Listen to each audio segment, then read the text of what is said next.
23 जून 1757,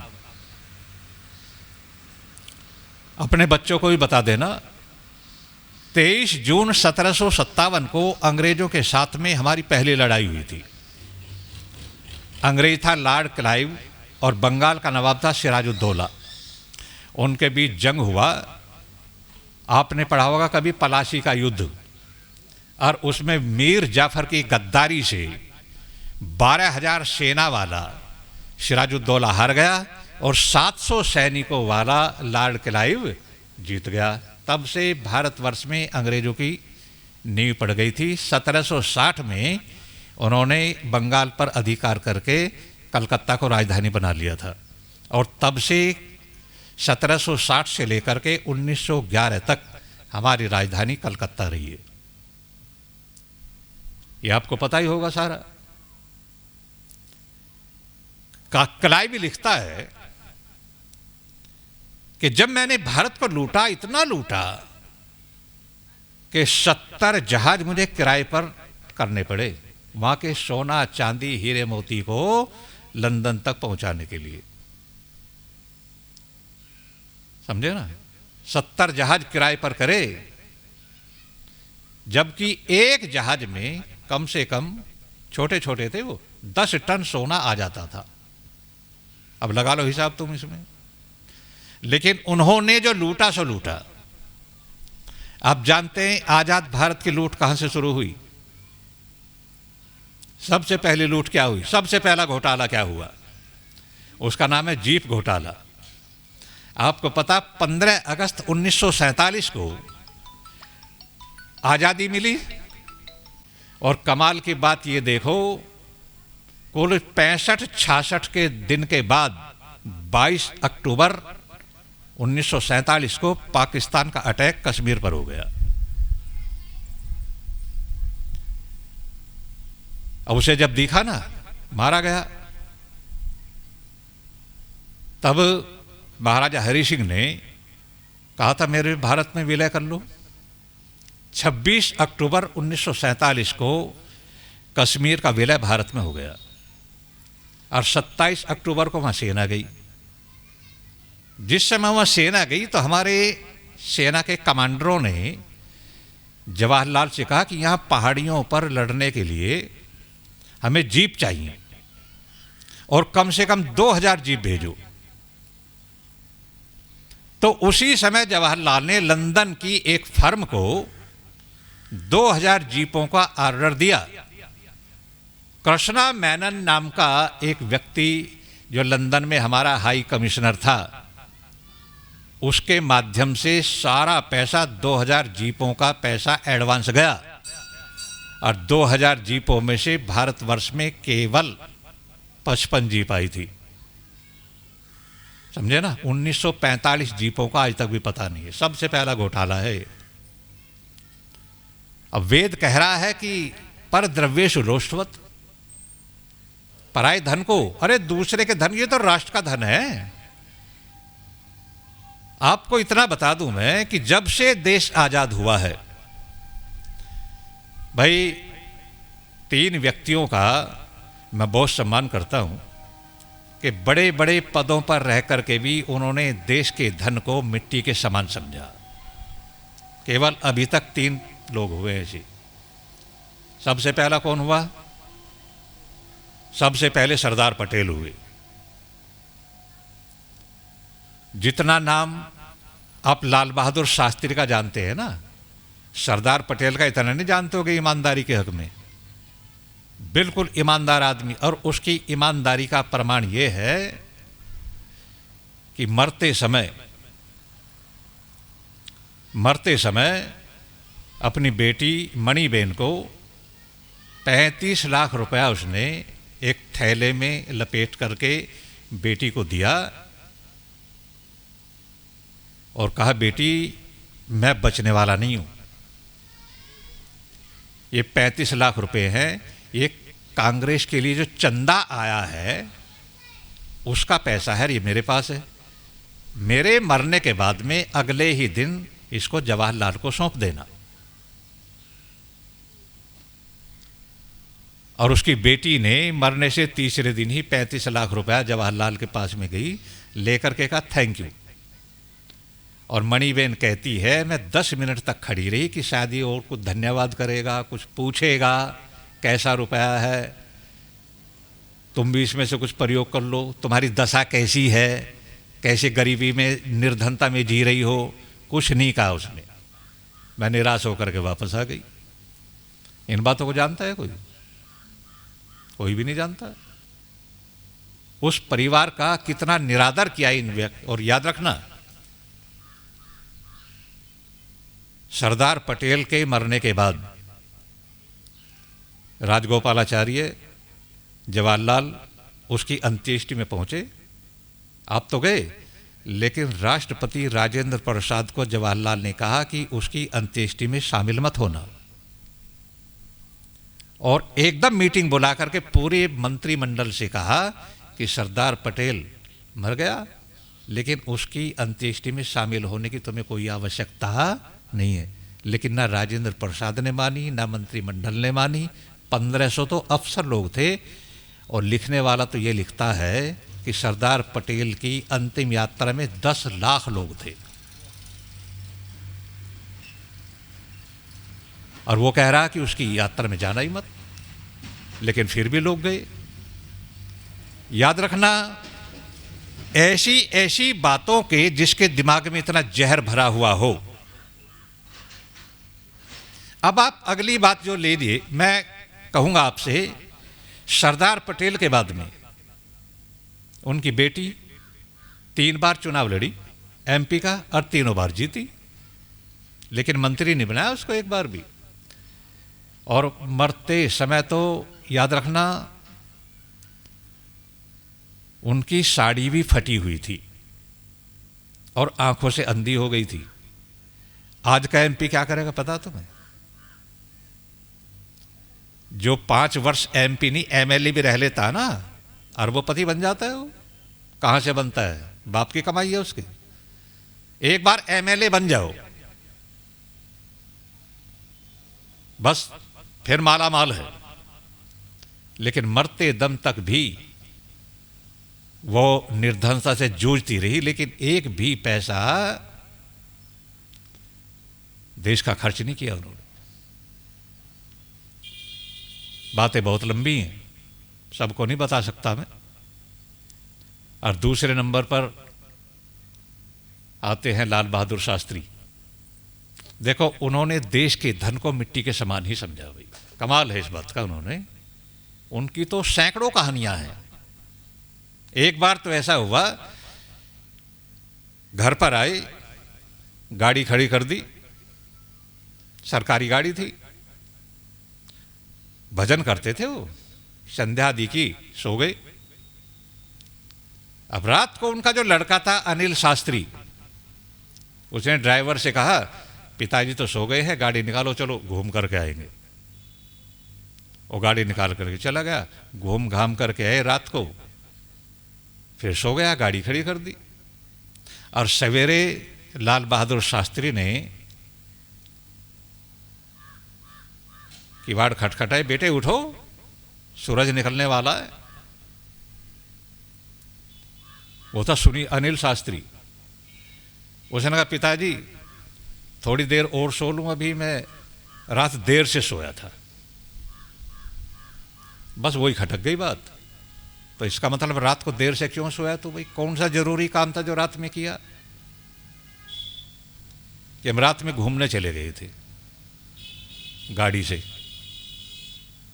उन्होंने कहा तो सो जा। ड्राइवर को बुलाया, और ड्राइवर को बुलाया कि ये बताओ कितने किलोमीटर चले थे? ड्राइवर ने कहा जी 14 किलोमीटर। 14 किलोमीटर घूम करके आए।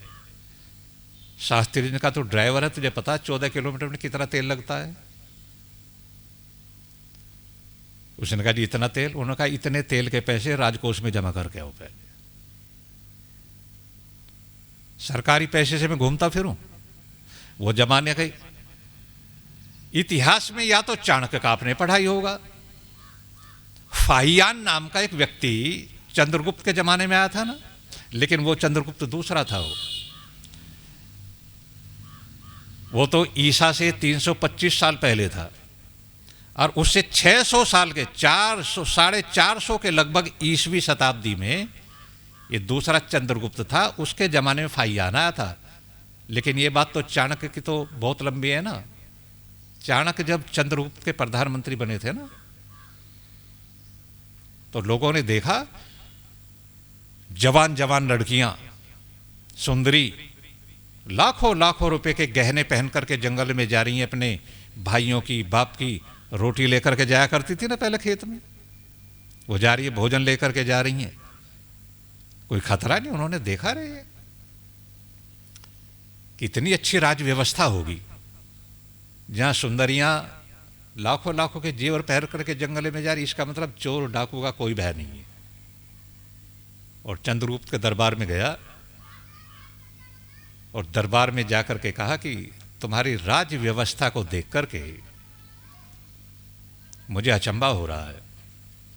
उन्होंने कहा इसमें मेरी विशेषता कोई नहीं है, ये सारी विशेषता मेरे प्रधानमंत्री की है।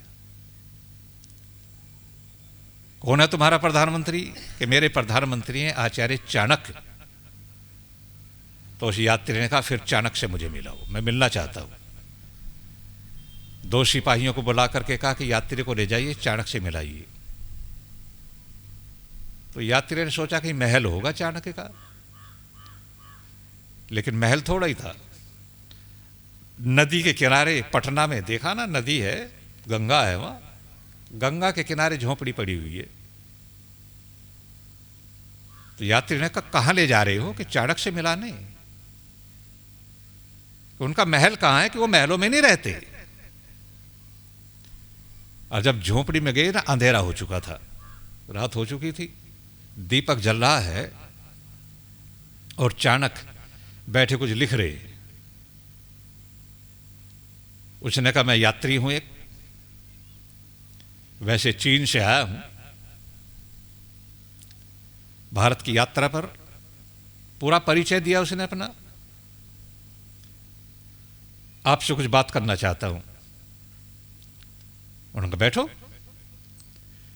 वो बैठा तो वो जो दीपक जल रहा था, चाणक्य ने उसके बराबर में एक दूसरा दीपक और जला दिया और पहले में फूंक मार दी।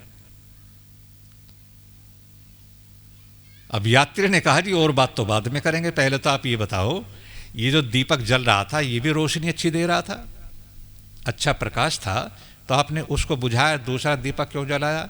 चाणक्य ने कमाल कर दिया। चाणक्य ने कहा कि वो जो दीपक जल रहा था वो राज की तेल से जल रहा था, क्योंकि मैं राज का काम कर रहा था।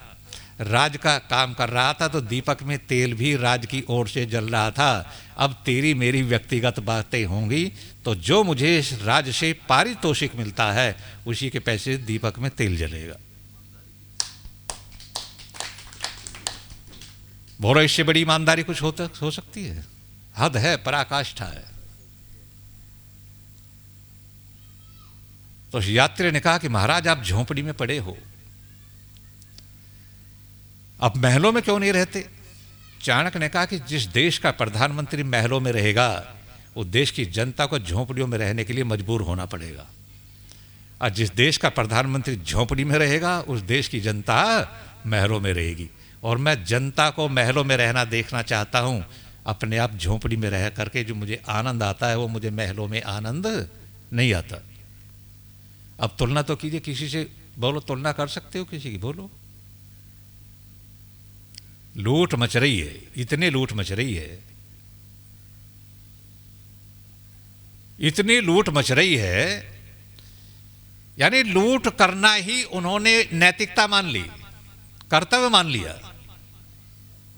और देखो तीसरे नंबर पर कोई ईमानदार है तो मोदी है, औरों की अपेक्षा तो है। लाल बहादुर शास्त्री जैसा तो नहीं है, अन्ना पटेल जैसा है, लेकिन घोटालेबाज भी नहीं है, लुटेरा भी नहीं है, ये भी मानना पड़ेगा आपको, और विरोधियों को भी मानना पड़ेगा, हमें भी मानना पड़ेगा। और भले इतना ईमानदार ना हो लेकिन इतना लुटेरा भी नहीं है, और उत्तर प्रदेश का मुख्यमंत्री भी इतना लुटेरा नहीं है। ये दो ही व्यक्ति इस भारतवर्ष के अंदर, दो व्यक्ति ऐसे हैं जिन पर हम प्यार की दृष्टि डाल सकते हैं, सम्मान की दृष्टि डाल सकते हैं, वरना तो लुटेरे कितने हुए हैं। एक मुख्यमंत्री हुआ था बहुत पहले, मुख्यमंत्री बना उत्तर प्रदेश का, और मेरठ के खैर नगर में हिंदू मुस्लिम दंगा हो गया।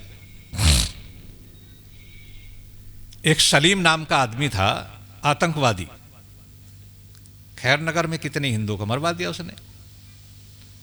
कुछ लाला लोग कह रहे थे शांति शांति, अरे लड़ते नहीं है लड़ते नहीं है। और उन शांतिवादियों का क्या हाल हुआ, उन्हीं की दुकान में बंद करके आग लगा दी। अब वे शांतिवादी जो थे ना, तीसरे दिन जब पुलिस ने शटर तोड़े तो 15-16 जो लाला थे ना, सुअर से भुने हुए निकले दुकानों में से। वो करो शांति। और जो क्रांति वाले थे और निगार शनिमा पर पहुंच गए, इनका कोई त्योहार भी था उस दिन, निगार शनिमा में से निकलते रहे, 67 मुल्ले मारे उसी दिन वही।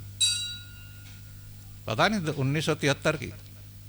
हमारे मेरठ से ज़्यादा दंगे पूरे भारत में कहीं नहीं होते, सबसे ज़्यादा मेरठ में होते हैं। अब नहीं हो रहे जब से भाजपा की सरकार आई है। लेकिन कमाल की बात तो आगे देखो तुम क्या हुआ, कितने कमाल की बात हुई। एक एसपी था, वो भी मुस्लिम था, उसका नाम था नदीम।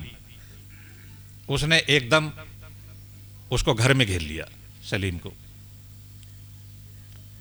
तो सलीम ने एसपी पर भी गोली चलाई, लेकिन एसपी ने आदेश दिया, छत को फोड़ दिया, और छत को फोड़ करके अंदर कूद पड़ा, और नदीम जो एसपी था उसे धड़ाक से उसे गोली मारी, वो तो मर गया। बाद में आपके मुख्यमंत्री पहुंचे, मेरठ में जाकर के सभा करी, और पता नहीं भाई कितने जालिम होते हैं, आंखों में आंसू भी कैसे आ जाते हैं।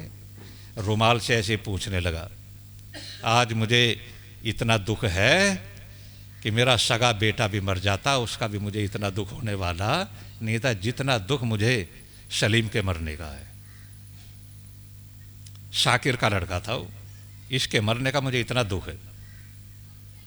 इतना दुख तो मुझे बेटे के मरने का भी ना होता जितना दुख मुझे सलीम के मरने का हो रहा है। अब वहां से चले, भाषण दे दिया उसने। बाद में पिलखवा के एक पत्रकार थे, गोयल साहब, बहुत अच्छे पत्रकार थे वो। उन्होंने कहा, मुख्यमंत्री जी तुमने अच्छा नहीं किया, अरे हिंदू पहले ही बहुत मारे गए हैं और तुमने उनके जख्म पर नमक छिड़क दिया। और उसने एक काम और किया था, 1 लाख रुपए देने की घोषणा कर दी सलीम को। तो उन्होंने कहा कि हिंदू ज्यादा मारे, मुस्लिम तो 1-2 ही मरा है, और उनके जख्मों पर तूने नमक डाल दिया है। 1 लाख रुपए भी बोल दिए वहां, और सबकी जबकि गलती सारी उसकी। तो पता क्या कहता है वो मुख्यमंत्री, कहते हैं गोयल साहब राजनीति करने के लिए बड़े बड़े दांव खेलने पड़ते हैं, और तुम समाचार पत्रों में छापना मत इसको। उसने कहा मैं छापूंगा जरूर, और उसने छापा, वो सारे में छा गया था। ऐसे ऐसे मुख्यमंत्री भी तो हुए हैं ना। अब कैसे हैं आपको सबको पता है। मैं आपको ये भी आगाह कर रहा हूं, आगे जो 2024 का चुनाव आ रहा है ना, इसमें आप चूक गए तो जीवन भर पछताना ही पछताना, फिर कुछ नहीं होगा। अब तुम क्या करते हो आपकी इच्छा है।